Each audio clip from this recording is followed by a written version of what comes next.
করি তোমরা অনেক অনেক ভালো আছো। তো আগামী 25 তারিখে তোমাদের টেক্সটাইল অ্যাডমিশন পরীক্ষা এবং আজকের আমরা এর আগের ভিডিওতে কেমিস্ট্রি অ্যানালাইসিস দিছিলাম এবং কেমিস্ট্রিতে এমন একটা জিনিস যে তোমার এই টেক্সটাইল কলেজে কেমিস্ট্রিতে তোমাকে ধরে ধরে বলা যায় যে কোন টপিক থেকে আসবে। বাট আমাদের ফিজিক্সটা কিন্তু অনেক ডিপ, ফিজিক্সে কিন্তু অনেক টপিক থেকে আমাদের প্রশ্ন আসে। তোমাকে ফিজিক্স অ্যানালাইসিসটা আমি তোমাদেরকে করে দিচ্ছি। যে সর্বপ্রথম তোমার যত থিওরি বেস পড়াশোনা আছে তুমি দেখবা যে তোমাকে যে একটা ফেব্রিক নলেজের পিডিএফ দেওয়া হয়েছে, ওইখানে কিন্তু অনেক থিওরি আছে। বা যারা মনে করো বোর্ডের প্রিপারেশন নিছো, তোমাদের কিন্তু যে অ্যাসপেক্টের নেটওয়ার্ক বইটা আছে ওখানে কিন্তু অনেক থিওরি আছে, ফিজিক্সের তত্ত্বীয় প্রশ্নগুলো আছে, সেগুলোকে তোমাকে মাস্ট বি পড়তে হবে। কারণ তুমি দেখবা প্রতি বছর তত্ত্বীয় থেকে প্রচুর প্রশ্ন আসে এই টেক্সটাইল কলেজে, ঠিক আছে? তার মানে তোমাকে ওই থিওরিগুলা তোমার কাছে যদি পিডিএফ থাকে তাহলে তুমি পিডিএফ থেকে ওই থিওরিগুলো পড়ে নেবা। আর যাদের কাছে নেটওয়ার্ক বইটা আছে সেখানেও কিন্তু ওই তথ্যগুলো আছে, সেম ভাবে ওই তথ্যগুলো তুমি পড়ে নেবা। দ্বিতীয়ত হলো তোমার সূত্র। তোমার প্রত্যেকটা অধ্যায় তুমি আর কি পারো আর না পারো, ম্যাথ পারো আর না পারো, তুমি প্রত্যেকটা সূত্র তুমি সারা মুখস্থ রাখা লাগবে। কারণ কোন সূত্র দিয়ে কখন ম্যাথ আসবে তুমি দেখবা ম্যাথগুলোকে মানে জটিল ম্যাথ দেয় না, একদম একটা সূত্র, নর্মাল সূত্র দ্বারা কিন্তু তোমার ম্যাথগুলো দিয়ে দেয়, বুঝছো? তাই এই সূত্রগুলা একটু ভালো করে দেখবা। বিশেষ করে দেখবা যে তোমার ইয়াতে নিউটনের বলবিদ্যা থেকে কিছু কিছু কিছু মনে করো তোমার টর্কের ম্যাথগুলো দিয়ে দেয়। এই যে মানে সবগুলা সূত্র তোমাকে ভালো করে জানা লাগবে।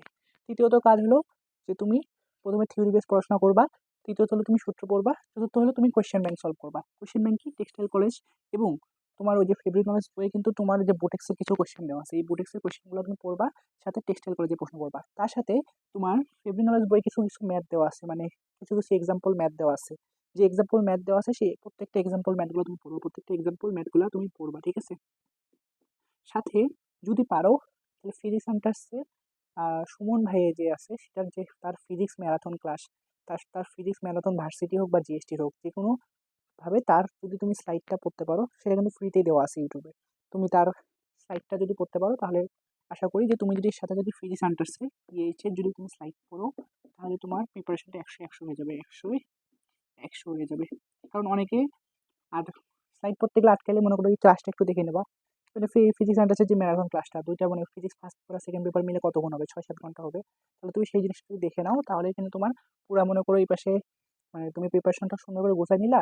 তুমি ক্লাসটা করলা বা ক্লাসটা করো আর না করো, ক্লাসের স্লাইডটা তুমি যদি ক্লাস স্লাইডটা দেখো বা তার ইয়েটা দেখো, তা তুমি ফার্স্টে ক্লাস স্লাইডটা দেখলা, দেখার পর তুমি যে থিওরি বেস পড়াশোনা করলা, সূত্রগুলো মুখস্থ করলা, এই কোশ্চেন ব্যাংকে যা যা আছে তারপর সলভ করে নিলা। এটা করতে তোমার মনে করো ফিজিক্স পড়তে তোমার 2 দিনের মতো সময় লাগিয়ে যাবে তখন। তাহলে আর তোমাদেরকে প্রচুর পড়তে হবে, পড়া ছাড়া উপায় নেই। না পড়লে মানে কোনোভাবেই সম্ভব না।